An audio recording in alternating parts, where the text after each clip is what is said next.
Bienaventurado el que lee y los que oyen las palabras de esta profecía y guardan las cosas en ella escritas, porque el tiempo está cerca. Son muchas las preciosas verdades que contiene la palabra de Dios, pero es la verdad presente lo que el pueblo necesita. Bienvenido a su programa, La Verdad Presente.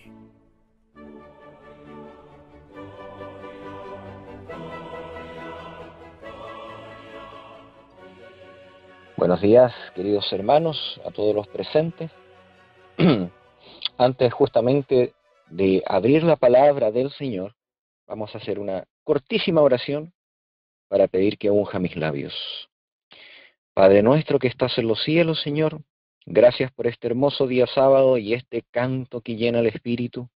Somos peregrinos en la tierra y por eso mismo te pedimos que nos mandes, Señor, un gran mensaje de tu corte celestial a todos los súbditos que están en este momento escuchando este mensaje. Gracias, Señor, por todo, en el nombre de tu Hijo amado, Señor Jesucristo. Amén. Mis queridos hermanos, hoy ya es el 6º día de predicación y veremos uno de los momentos más hermosos de la Iglesia, donde Dios no tiene ningún reproche para ella. No hay nada que el Señor le saque en cara, podríamos decirlo de esa manera, sino que al contrario, son considerados fieles y se les invita a mantener lo que tienen y a levantarlo, mantenerlo, hacerlo brillar a otros, para que el mundo los conozca. Estos tienen el poder semejante a la Iglesia Apostólica. Vamos a ver algunos antecedentes de este momento, unos antecedentes que revisamos el día de ayer, pero me gustaría volver a repasarlos para entrar a estudiar la Iglesia de Filadelfia. Vamos a leer Apocalipsis, capítulo 3, versículo 3. Apocalipsis, capítulo 3, versículo 3. Y dice: Acuérdate pues de lo que has recibido y oído, y guárdalo y arrepiéntete, pues si no velares, vendré sobre ti como ladrón, y no sabrás a qué hora vendré sobre ti. Ayer estábamos viendo justamente esto es el mensaje que Dios mandaba a la iglesia de Sardis, ¿cierto? Vendré a ti y como ladrón. Estábamos estudiando ayer justamente que en este texto muy puntual no significaba que la persona vería físicamente a Jesús en la brevedad, ¿cierto? Estaba hablando más que nada de que Jesús vendría a él y haría cuentas. Esto lo revisamos con algunos textos de Mateo 24, recuerdo, Mateo 25, y era la advertencia justamente que había uno que estaba vigilando y que quería robar lo poco que le quedaba a esta iglesia de Sardis. Se le llevaba a velar y vimos cómo el Señor ayudaba a que ellos se mantuvieran despiertos y envió señales cósmicas, astronómicas y señales naturales para que ellos pudieran despertar de su estado de letargo. Lamentablemente la iglesia de Sardis rechazó la idea de rendir cuentas al Señor, a un Cristo que estaba por venir, a buscarlos, y enfriaron su corazón y rechazaron esta amonestación. La Biblia es clara diciendo que muchos proclamarán hoy un mensaje similar, dirán paz y seguridad, pero queda muy claro la amonestación bíblica de que cuando digan paz y seguridad, les vendrá una destrucción repentina cuando se cierre la puerta de la gracia para este mundo. Así, mis queridos hermanos, tenemos a Sardis, tenemos un pueblo especial que el Señor les invitó a velar, les invitó a guardar lo que tenían, porque habían unos pocos fieles allí Y estos son los que despertaron, estábamos leyendo, y empezaron a proclamar las verdades a la iglesia de Sardis. Voy a leer Conflicto de los Siglos, página 312. Conflicto de los Siglos, página 312, en Paste Moderno, dice: los que llegaron a comprender esta verdad y se dieron cuenta, se dedicaron a proclamarla, no fueron los teólogos ni los eruditos. Si estos hubiesen sido centinelas fieles y hubieran escudriñado las santas escrituras con diligencia y oración, habrían sabido que qué hora era de la noche. Las profecías les habrían revelado los acontecimientos que estaban por realizarse. Pero tal no fue su actitud, y fueron hombres más humildes los que proclamaron el mensaje. Jesús había dicho: andad entre tanto que tenéis luz, para que no os sorprendan las tinieblas. Los que se apartan de la luz que Dios les ha dado y no la procuran cuando está a su alcance, son finalmente dejados en tinieblas. Pero el Salvador dice también: el que me sigue no andará en tinieblas, sino que tendrá la luz de la vida. Juan, capítulo 8, versículo 12. Cualquiera que con rectitud de corazón trate de hacer la voluntad de Dios, siguiendo atentamente la luz, ya que le ha sido dada, recibirá aún más. A esa alma le será enviada alguna estrella de celestial resplandor para guiarla a la plenitud de la verdad. Mis queridos hermanos, hay un completo paralelismo en lo que estamos leyendo con la historia de Belén y la iglesia de Sardis. Los ministros que debieron dar a conocer los tiempos y los oráculos en la primera venida, ¿cierto?, de Jesús a la tierra, eran los que deberían haber estado velando en la espera del Redentor de la nación. Pero ciertamente no fueron ellos los que esperaban y velaban, sino los pastores. En esa noche de primavera en Belén fueron los que recibieron la gloria de las huestes angélicas, con el mensaje de que Cristo había nacido. Ciertamente los necesitados y los que esperan son los que reciben más luz del Señor. Citando al espíritu de profecía, dice: oh, qué lección encierra estas maravillosas historias en Belén, que reconvencieron para nuestra incredulidad nuestro orgullo y amor propio. Cómo nos amonesta que tengamos cuidado, no sea que por nuestra criminal indiferencia nosotros también dejemos de discernir las señales de los tiempos y no conozcamos el día de nuestra visitación. Esto es lo que sucede infaliblemente cuando se deja de apreciar y aprovechar la luz y los privilegios que Dios concede. A menos que la iglesia siga el sendero que le abre la providencia y acepte cada rayo de luz y cumpla con todo el deber que le ha sido revelado, la religión degenerará inevitablemente en la mera observancia de formas, y el espíritu de verdadera piedad, desaparecerá. Esta verdad ha sido demostrada repetidas veces en la historia de la Iglesia.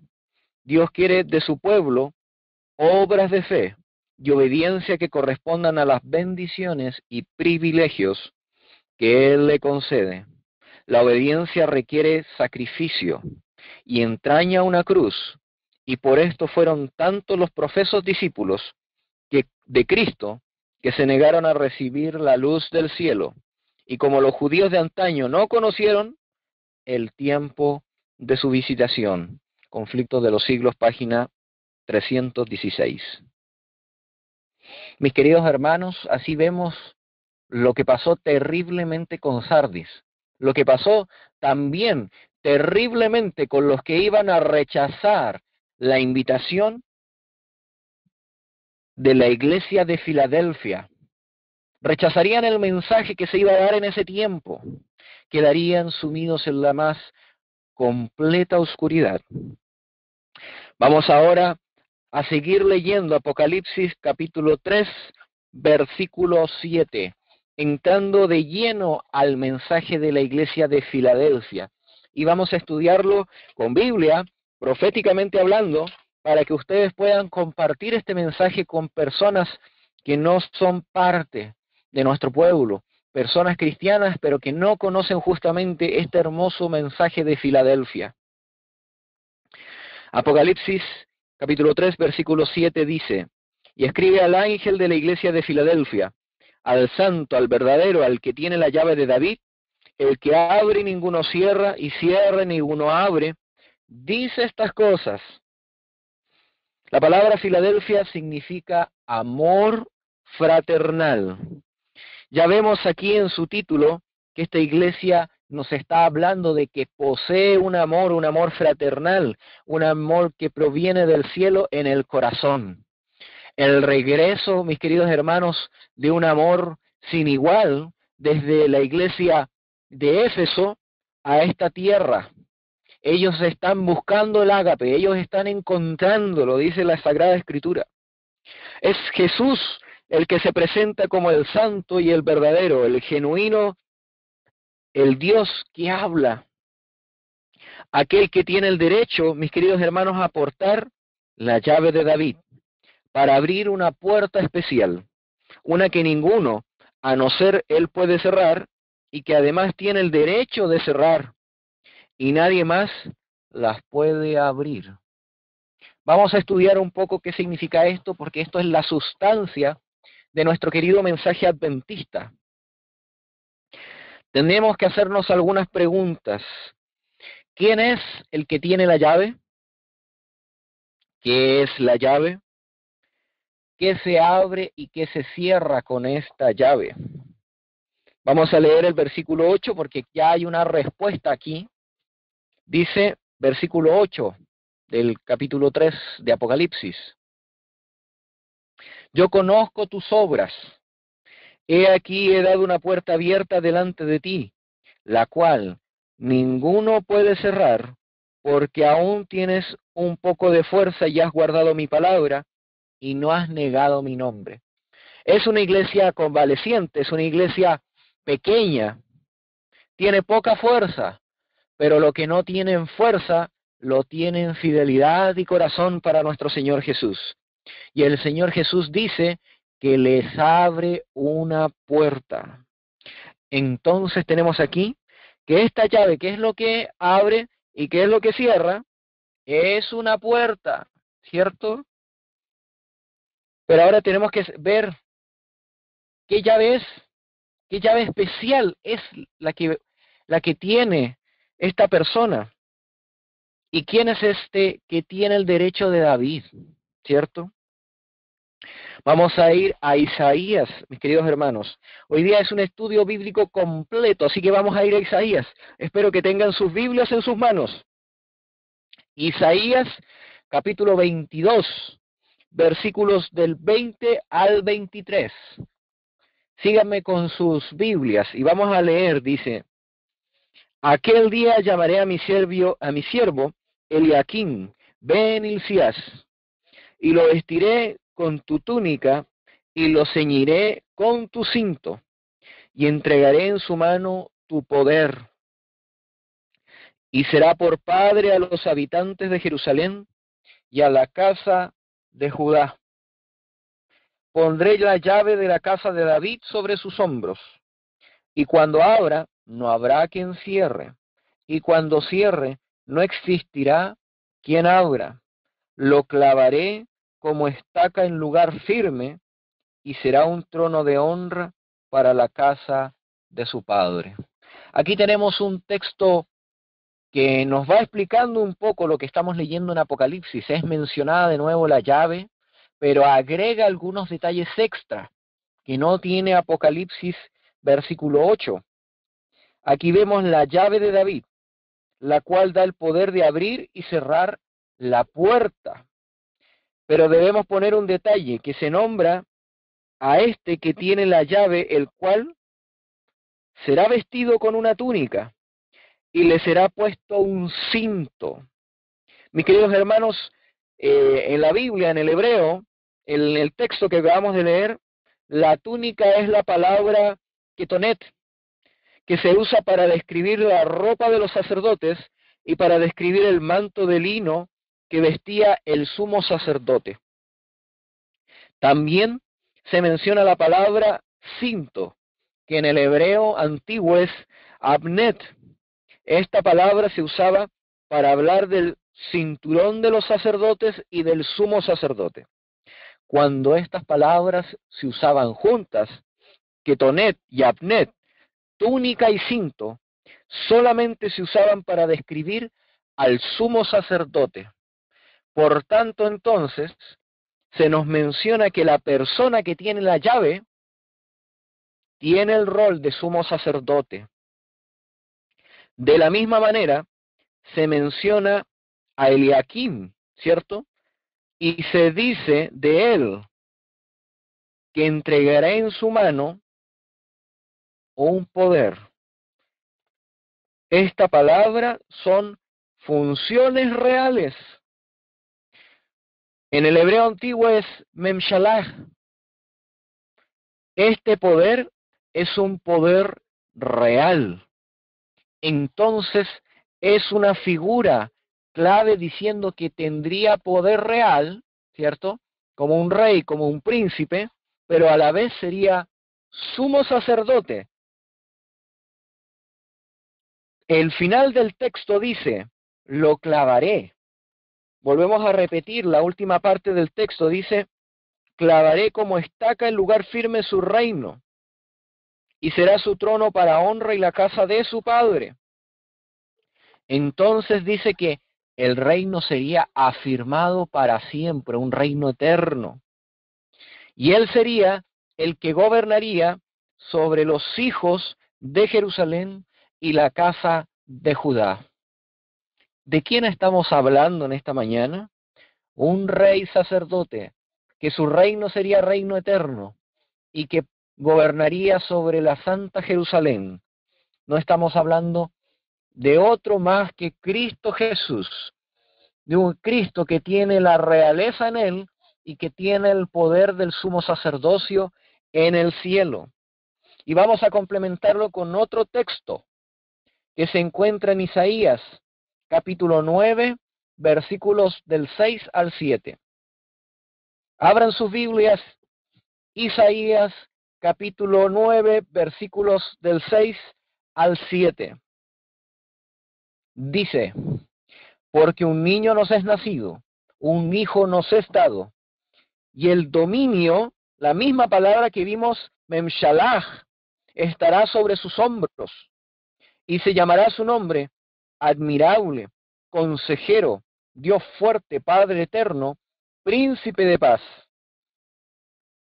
Lo dilatado de su principado y la paz no tendrá fin sobre el trono de David y sobre su reinado, para disponerlo y afirmarlo con justicia y derecho, desde ahora y para siempre.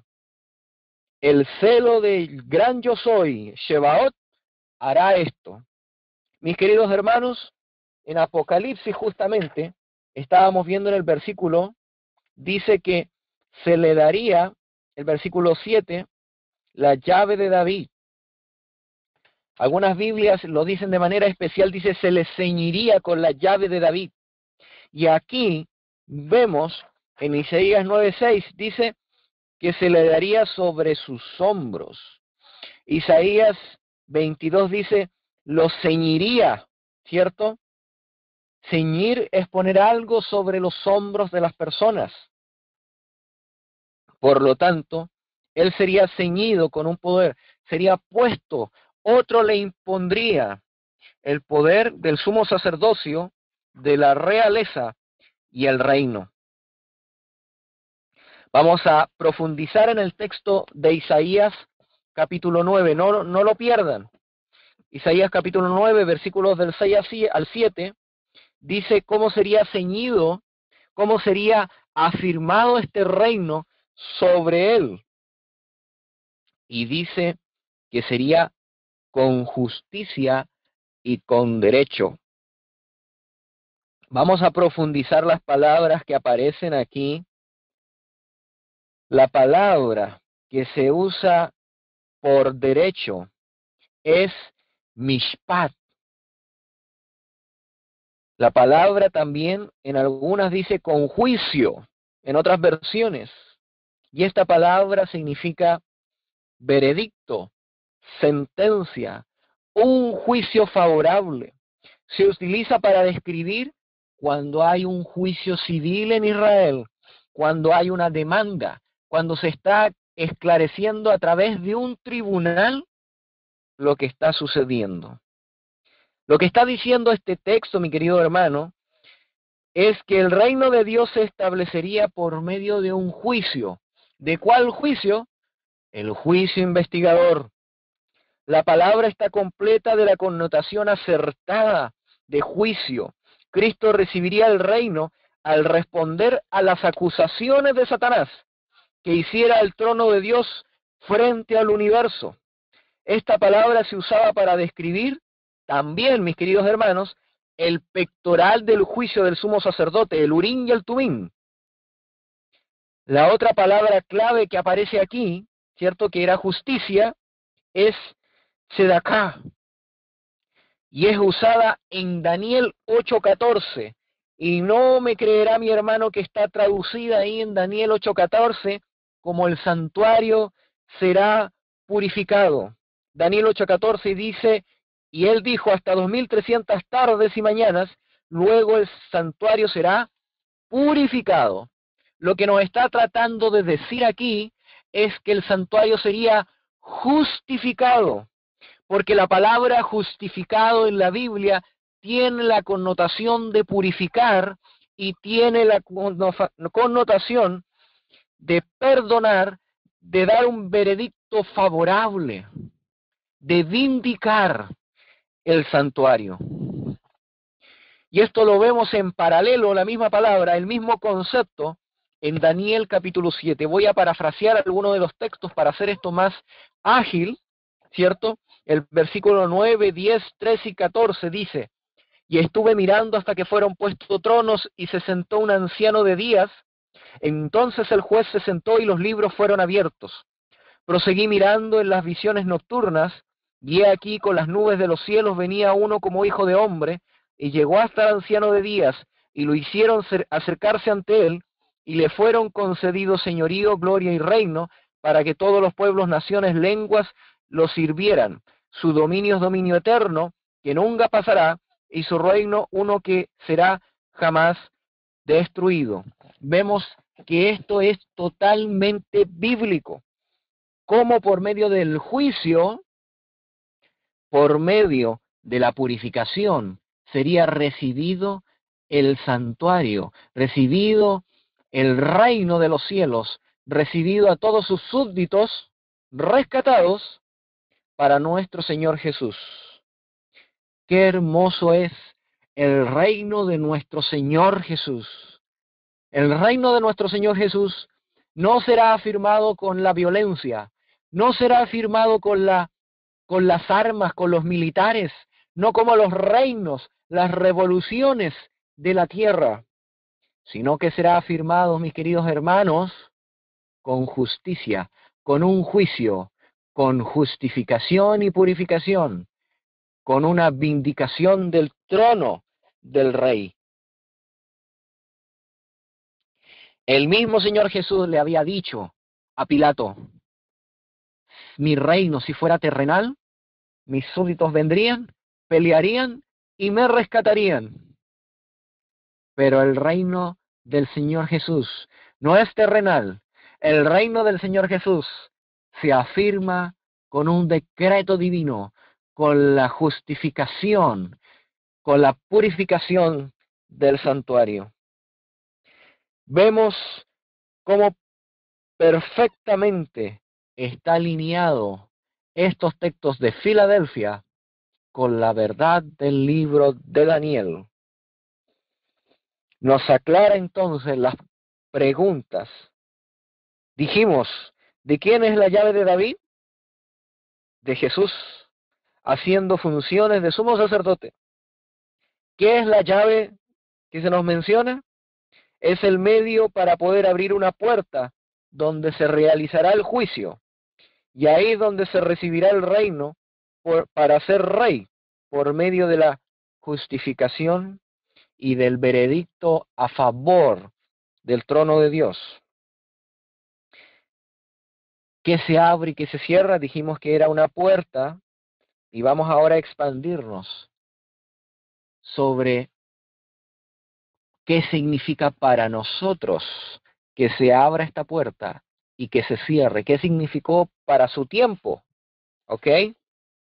Dice, para esta pregunta debemos entonces conocer la secuencia de las puertas y la información que hemos estado estudiando todos estos días. Cuando Cristo murió en la cruz, Él vino como el Cordero de Dios, el que quita el pecado del mundo.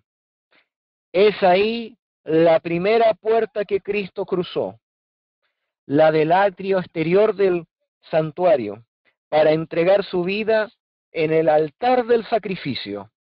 En el santuario celestial, cierto, tenía la primera puerta y estaba el altar del sacrificio, donde se le daba muerte al Cordero. Aquí, mis queridos hermanos, entonces la primera puerta que él cruzó fue la del atrio exterior.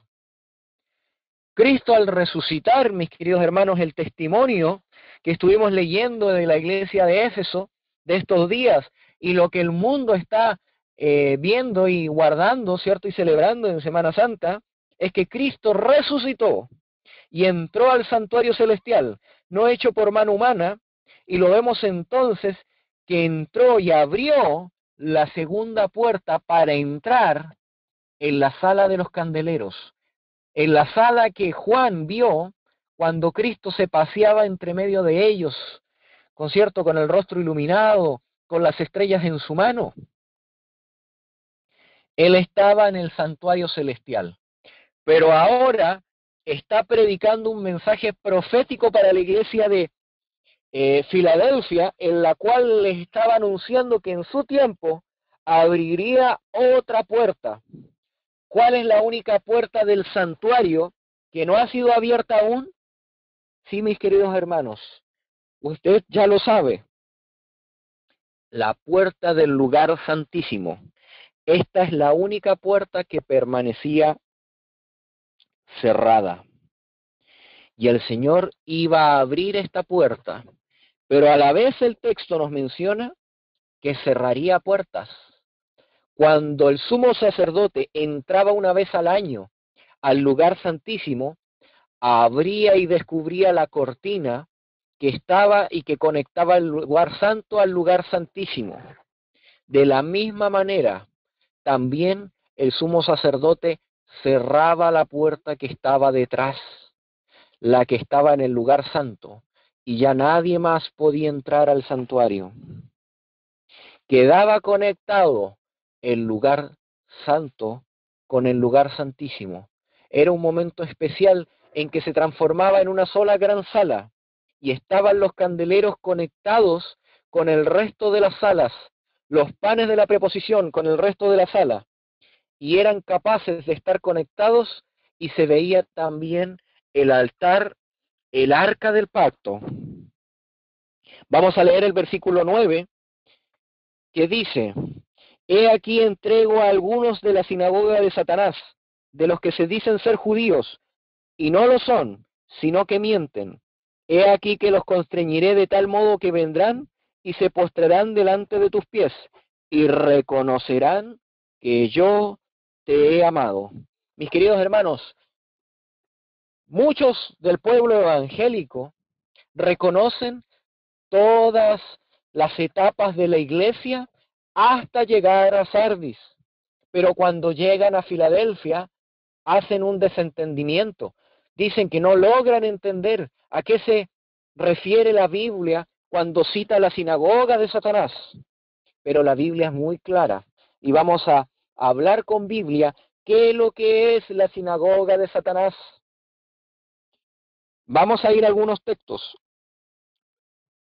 Romanos 2 del 28 al 29.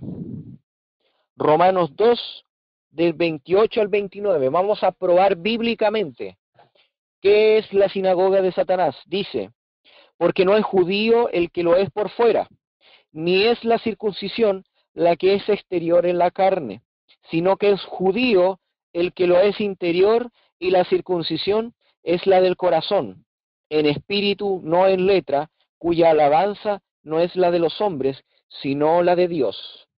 ¿Quiénes son los judíos en el Nuevo Testamento según la Biblia?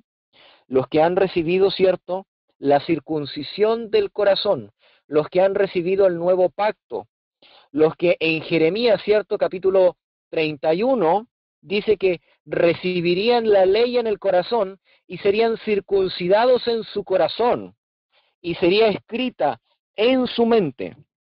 Romanos capítulo 9, versículos del 7 al 8, dice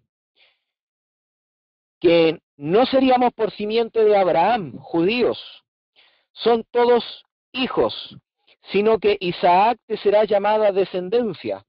Esto es, no los que son hijos según la carne, ¿cierto? Son los hijos de Dios, sino los que son hijos de la promesa, son contados por simiente. Está explicando que Isaac no fue hijo de Abraham por ser de la sangre de Abraham, no fue hijo de la promesa, sino que fue hijo de la promesa por justamente guardar el pacto de Abraham, el pacto de la fe. Por eso fue el hijo de la promesa. Por eso fue simiente de Abraham. Porque nosotros sabemos que el primogénito no fue Isaac. El primogénito, ¿quién fue? El hijo de Agar, ¿cierto? La esclava. Él fue el hijo de la promesa porque guardó el pacto. Gálatas 3:29. Y si vosotros sois de Cristo, entonces simiente de Abraham sois, herederos conforme a la promesa.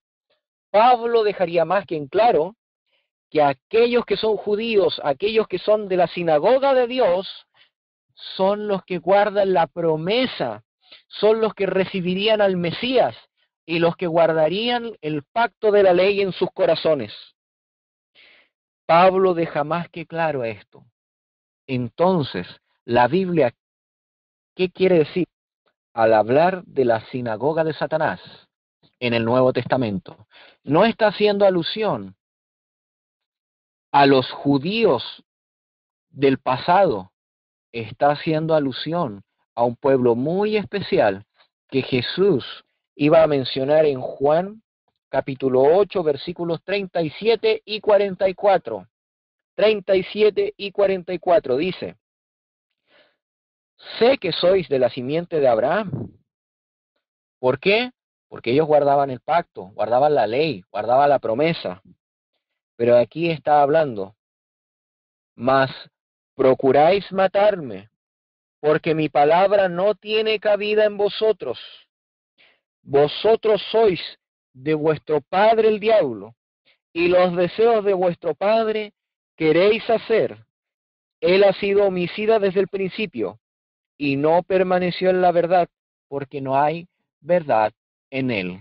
Estos judíos decían ser judíos de la promesa, pero Dios les estaba diciendo que eran judíos de Satanás, porque no guardaban la palabra de Dios, no guardaban el pacto en su corazón que dice no matarás, sino que al contrario se deleitaban en la mentira y querían matar. Por lo tanto, los transformaba en sinagoga de Satanás, judíos que seguían a Satanás. Entonces en Apocalipsis 3:9, los falsos judíos, los falsos cristianos, vendrían a ser la sinagoga de Satanás, porque decían a tener a Dios por Padre, creer en Jesús, pero realmente servían a Satanás. ¿Cómo servían a Satanás? Mis queridos hermanos, la Biblia nos habla muy bien de aquellos cristianos que dicen servir a Dios, pero no lo sirven. Dios no los conoce, sino que son hacedores de maldad. Mateo 7:21 y 23 dice: Mateo 7, 21 y 23. No todo el que me dice Señor, Señor entrará en el reino de los cielos, sino el que hace la voluntad de mi Padre que está en los cielos. Y entonces yo les diré, les protestaré, nunca os conocí, apartaos de mí, hacedores, obradores de maldad. Y la palabra que aparece aquí como obradores de maldad, los que hacen maldad, es anomia. Y esta palabra significa transgresores de la ley. Significa que la maldad que estos cristianos hacían era transgredir la ley de Dios. Oh, mis queridos hermanos, lo que está diciendo la iglesia de Filadelfia es que hay un grupo de personas que transgreden la ley de Dios, que no guardan los 10 mandamientos, que están en contra del mensaje del arca del pacto, de este santuario que la última puerta fue abierta. Los sinceros hijos de Dios en el tiempo de Filadelfia tendrían el mensaje del lugar santísimo, el cual contiene la ley de Dios, y por eso dice la Biblia que el Señor echaría bajo sus pies a los que transgredieran la ley de Dios diciéndose ser cristianos. Eso es lo que nos está diciendo la Biblia. Voy a citar Conflicto de los Siglos, página 25. El gran pecado de los judíos consistía en rechazar a Cristo. El gran pecado del mundo cristiano iba a consistir en rechazar la ley de Dios, que es el fundamento de su gobierno en el cielo y la tierra.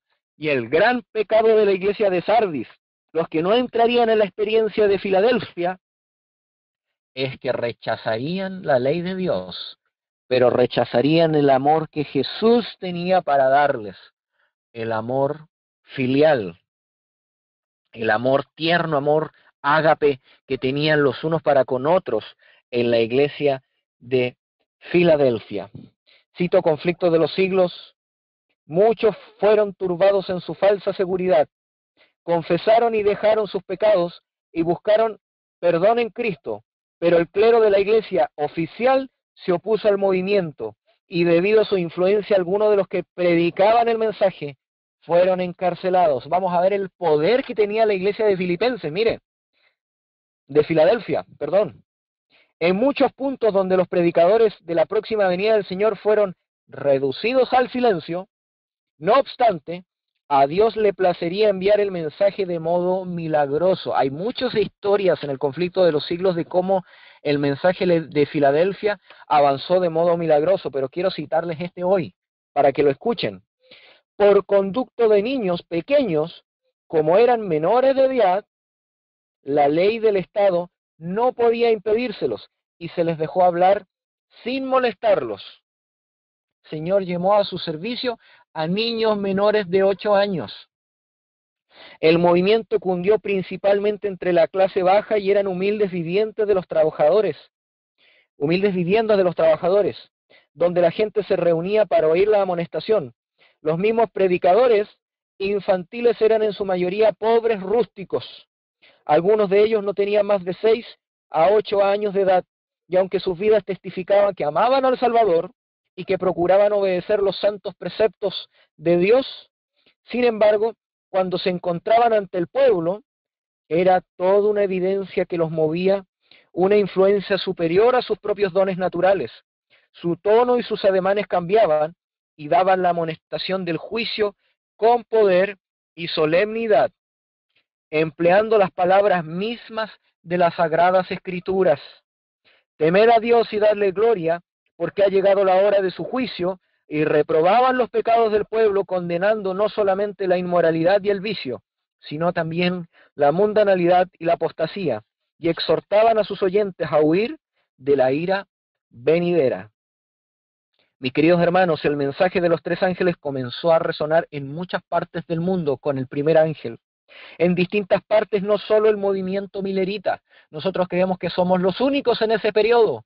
Somos el más importante, del cual nacería el movimiento profético.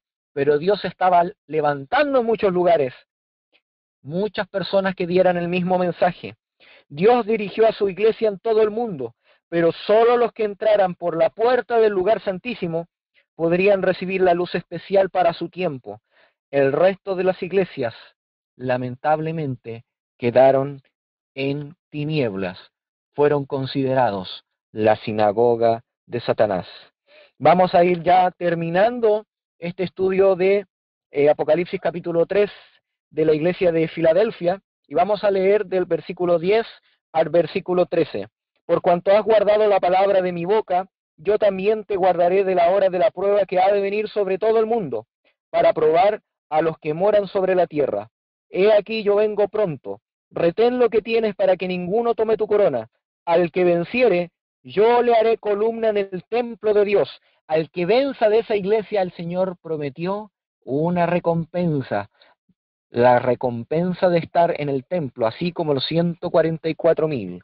Y nunca más saldrán de allí. Y escribiré sobre él el nombre de mi Dios y el nombre de la ciudad de mi Dios, la nueva Jerusalén, la cual desciende del cielo de mi Dios, y mi nombre nuevo. El que tiene oído oiga lo que el Espíritu dice a las iglesias. Página Conflictos de los Siglos 421. Dice, en paste antiguo: así quedó demostrado que las Sagradas Escrituras no autorizan a los hombres a permanecer ignorantes con respecto a la proximidad de la venida de Cristo. Pero los que no buscan más que un pretexto para rechazar la verdad, cerraron sus oídos a esta explicación, y las palabras empero el día y la hora, nadie sabe, seguían siendo repetidas por los atrevidos escarnecedores y hasta por los que profesaban ser ministros de Dios. De esta manera el Señor demostró las ricas promesas y llamado al pueblo de Dios que despertaron. Manuscrito 92 de 1901. Cada vez que seamos tentados, escuchen la promesa que hay para nosotros, para los que tenemos la puerta abierta del lugar santísimo. Cada vez que seamos tentados, tenemos esta puerta abierta para contemplar. Ningún poder puede ocultar de nosotros la luz de la gloria que brilla procedente de los umbrales del cielo a lo largo de toda la escalera que debemos subir, pues el Señor nos ha dado fortaleza en su fortaleza, valor en su valor, luz en su luz. El Señor nos está dando de lo suyo, de lo que Él tiene, de lo suyo propio, de la magnificencia del Cristo glorificado, del Cristo que brilla su rostro como el sol, del que tiene las estrellas, del que se pasea en los candeleros, del que tiene esos pies, esas piernas como de bronce bruñido. De eso nos está dando de su divinidad, mis queridos hermanos, no de sus debilidades humanas, sino de su divinidad nos está regalando al entrar por esa puerta y al estar esa puerta de la gracia abierta para nosotros. Cuando los poderes de las tinieblas sean vencidos, cuando la luz de la gloria de Dios inunde al mundo, veremos y entenderemos más claramente lo que hacemos hoy. Si solo comprendiéramos que la gloria de Dios nos rodea, que el cielo está más cerca de la tierra de lo que suponemos, tendríamos un cielo en nuestros hogares, mientras nos preparamos para el cielo de lo alto. Qué hermoso, mis queridos hermanos, las promesas del Señor para esta iglesia final de Filadelfia y para los que vivimos después del periodo de Filadelfia, porque la puerta aún está abierta para nosotros. Está por cerrarse, pero aún está abierta para que recibamos del poder del cielo, que proviene del mismo lugar santísimo. Mis queridos hermanos, los fieles de la iglesia de Filadelfia fueron aquellos que habían vuelto a la ruta del amor por su Señor, al amor ágape. Es aquellos que le prometieron que Jesús abriría la puerta de la gracia para ellos, una puerta especial que nadie cerraría y la cual podrían entrar. Es ahí el Señor donde derramaría sus rayos más claramente y más fuertemente para preparar un pueblo para sí mismo. Primera de Corintios, mis queridos hermanos, quiero leerlos esto para ir cerrando. Primera de Corintios, capítulo 13, versículos del 1 al 3, versículo 8 y versículo 13. Si yo hablase lenguas humanas y angélicas y no tengo amor, vengo a ser como metal que resuena, como címbalo que retiñe, como algo que hace ruido nada más. Y si tuviese profecía y entendiese todos los misterios y toda la ciencia, y tuviese toda la fe, de tal manera que trasladase los montes. Mire, mi hermano, una fe tal de decirle a un monte que se mueva y se mueve, pero no tengo amor, nada soy. Y si repartiese todos mis bienes para dar de comer a los pobres, y si entregase mi cuerpo para ser quemado, si soy sacrificado por la causa y no tengo amor, de nada me sirve.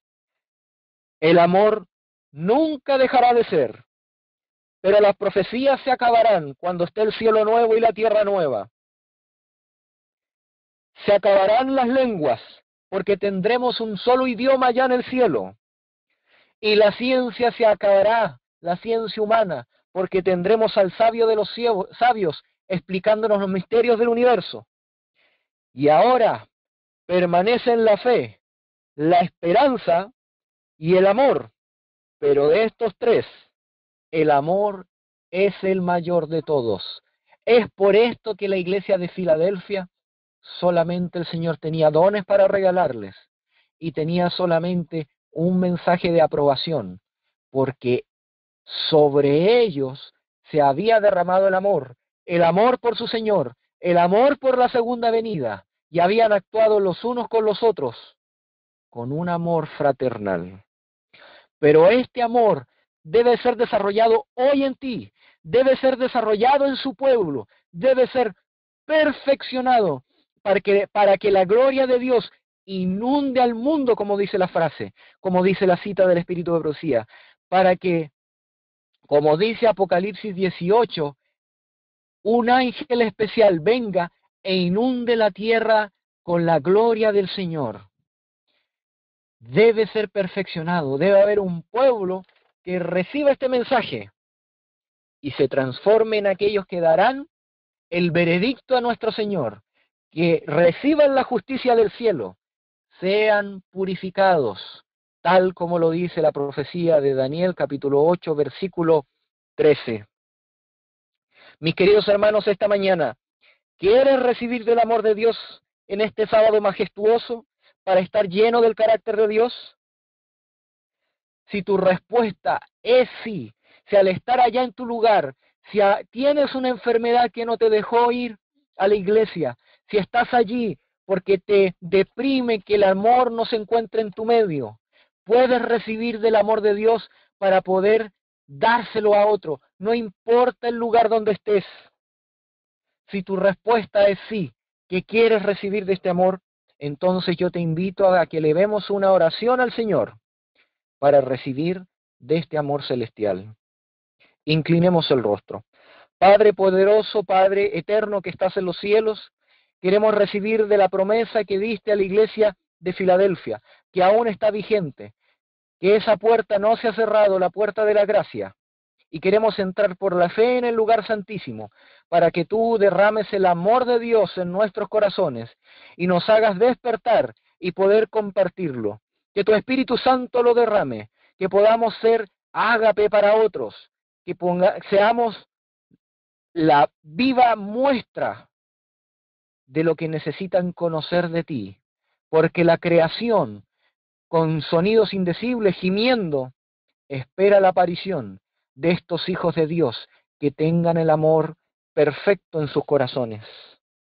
Ayúdanos a hacer esa revelación escrita en el corazón para aquellos que no pueden, que no son capaces de abrir la revelación escrita en la Biblia. Ayúdanos, Señor Jesús. Te lo pedimos en este sábado majestuoso, en el nombre de tu Hijo amado, Señor Jesucristo. Amén. Y les recuerdo, mis queridos hermanos, Romanos 8, 38 y 39, sobre este gran amor que el Señor nos quiere regalar.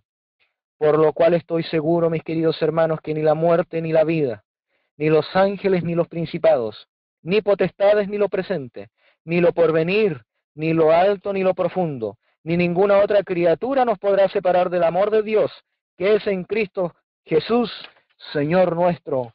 Amén.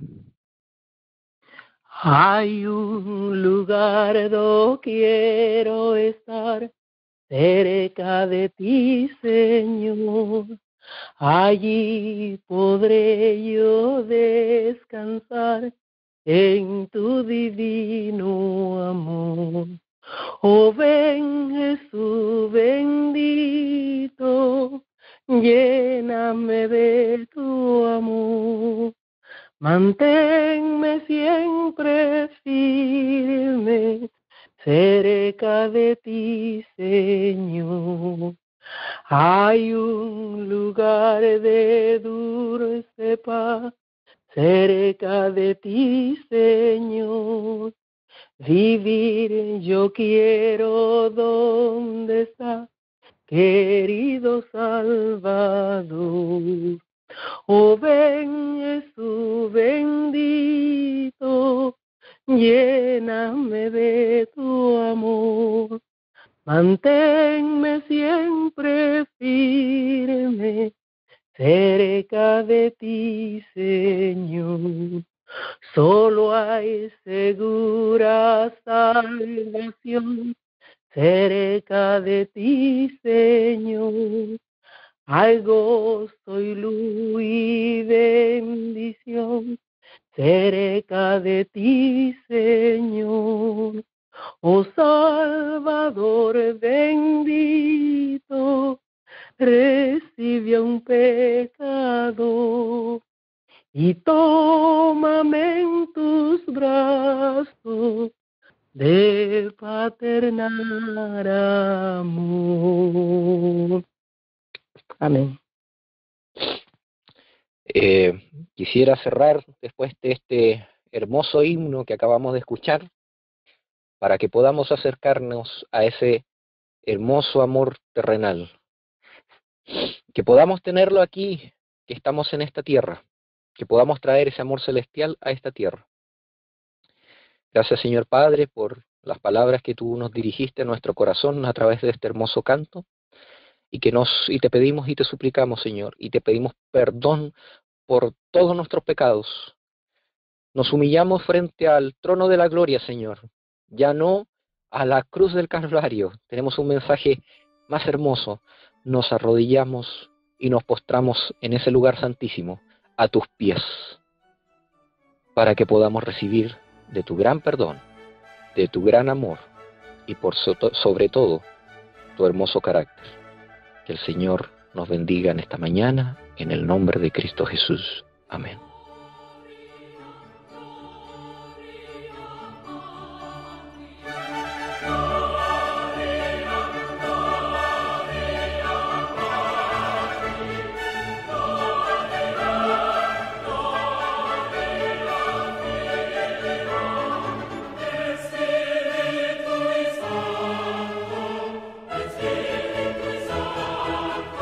El siguiente sermón ha sido grabado y filtrado por el Ministerio de Audiovisuales Colorion Studio.